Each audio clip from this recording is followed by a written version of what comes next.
first in what will no doubt be a series of videos, dozens perhaps. And I will be posting copies of all these videos on my website, and I will buy them, whatever, permanent hosting space. These videos will live beyond every other ounce of my existence. Every other particle of my material existence will degrade and turn into dust, and this will remain. These videos will remain on the internet and available to people forever. That's my promise. I'm going to guarantee it. I'm going to find me enough people to guarantee it.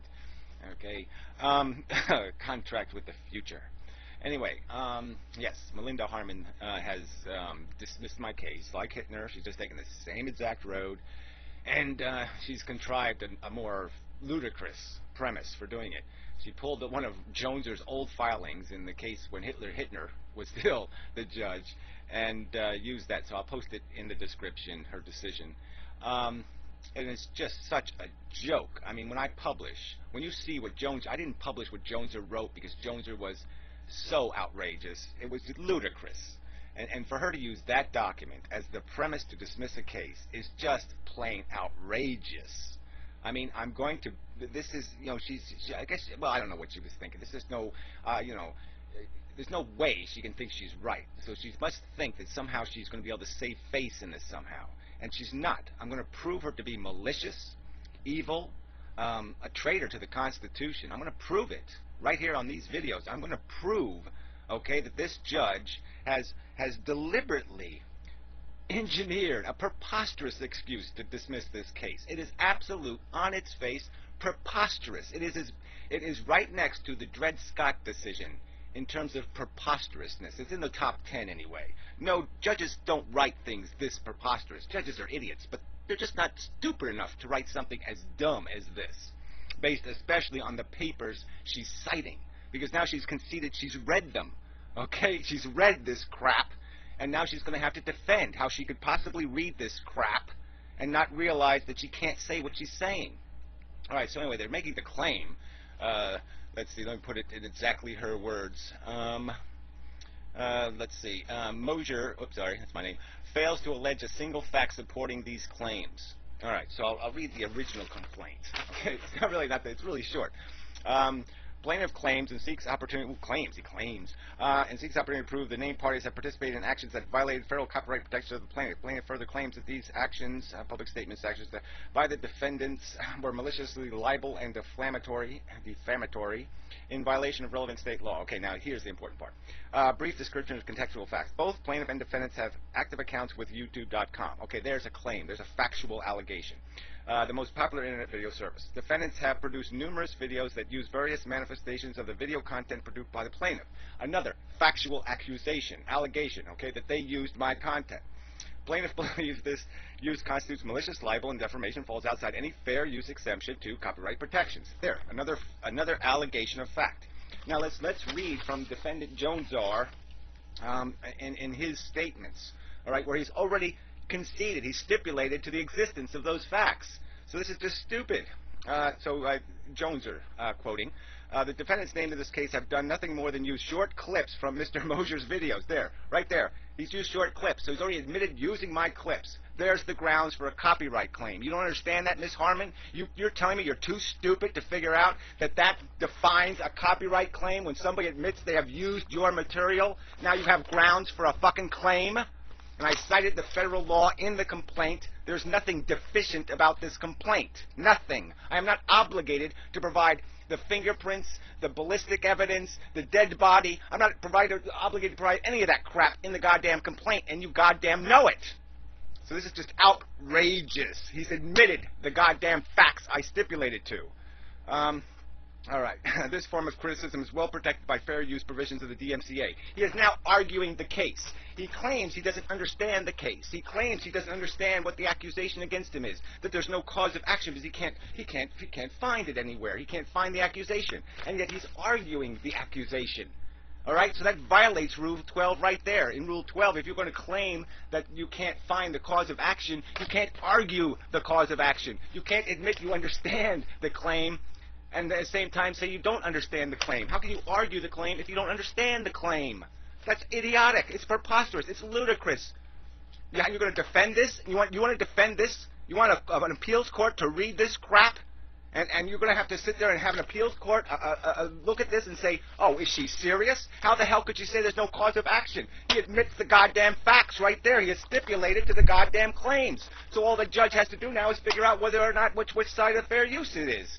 The issue has been put right on your table. It's all ready to be decided.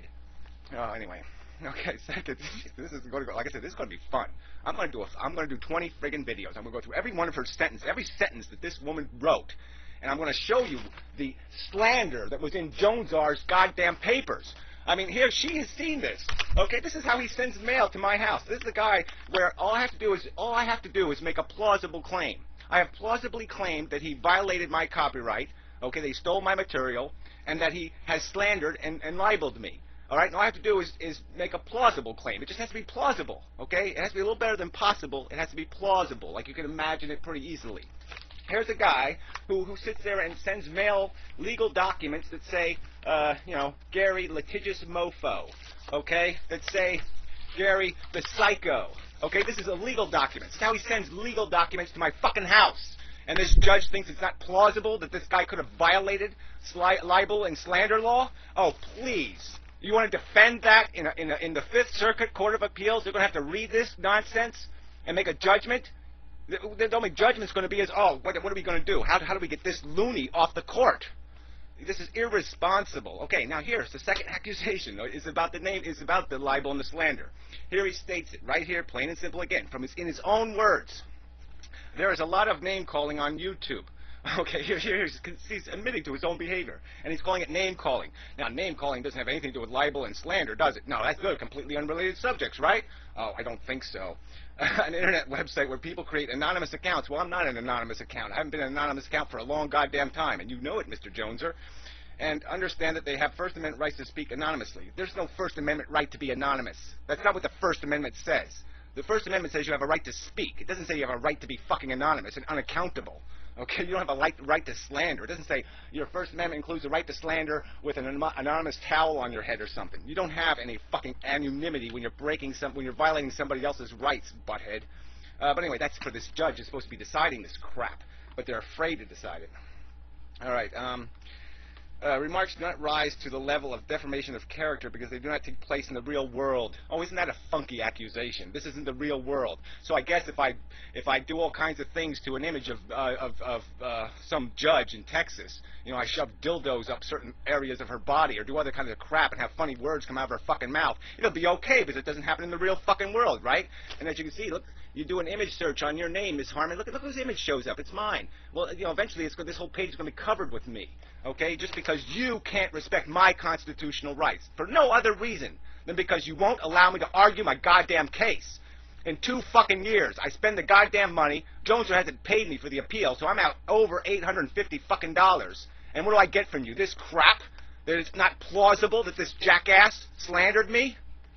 Fucking amazing. Amazing. Remarks do not rise to defamation of character because they don't take place in the real world where people's real reputations are at stake. So, okay, everything that happens on the internet is not a real person anymore, right? Bullshit. They take place between anonymous, semi-anonymous accounts on a video sharing site. Irrelevant. When you're making a direct accusation about somebody else's conduct, whether I'm called INMENDHAM or do not got it is irrelevant. I am an entity and I have fucking goddamn rights. When I get on the internet, I don't have no rights. I have fucking rights. God damn it. So anyway, this is just a preview of what is to come, because there's a ton of crap in here, and for her to cite this is not even a legal motion, okay? He filed 3 summary judgment motions in 1 motion, plus a motion to dismiss. You can't do what he did. It's not even legal fucking process. And to dismiss a case based on it, this is the highest standard. You'll see it in other court cases. She even cites it in her own damn document. Read the damn thing. That this is high standard the Supreme Court has established. You don't dismiss cases fucking, willy-nilly sloppy like this. You have to meet a high standard that, yes, there's really no likelihood that there's a viable case here. That's what you're looking for. No real likelihood whatsoever of a viable goddamn claim. That's what you have to be able to find. All right? It's just goddamn preposterous for this judge to play this motherfucking goddamn game with my fucking constitutional goddamn rights. It's goddamn fucking disgusting. All right, Texas? 4 fucking judges now. 2 main judges, 2 magistrate judges. And I can't get a goddamn ounce of justice out of your goddamn fucking court system. It's appalling. It's disgusting. 2 years, and I got in a 3-second telephone conversation with a goddamn fucking lunatic. This is grotesque. You fucking bastards. All right, there. More to come, goddammit. Jesus, this is gonna be. Ooh, oh, this is such bullshit. This is not fucking goddamn America. I refuse to believe this is what's going to be known as acceptable. This is how fucking human beings are going to be goddamn treated. They ask for a little fucking bit of justice. They ask for a fucking judge to go up their fucking fat ass and make a goddamn fucking decision, and they won't fucking goddamn do it. Why? Because no lawyers making $400 an hour. That's why. The goddamn son of a bitches. Goddamn bar association be fucking driven out into the middle of the fucking ocean and sunk in the middle of the fucking ocean. These goddamn lawyers are out of fucking goddamn control. God damn it. Fuckers. They're stanky parts and such.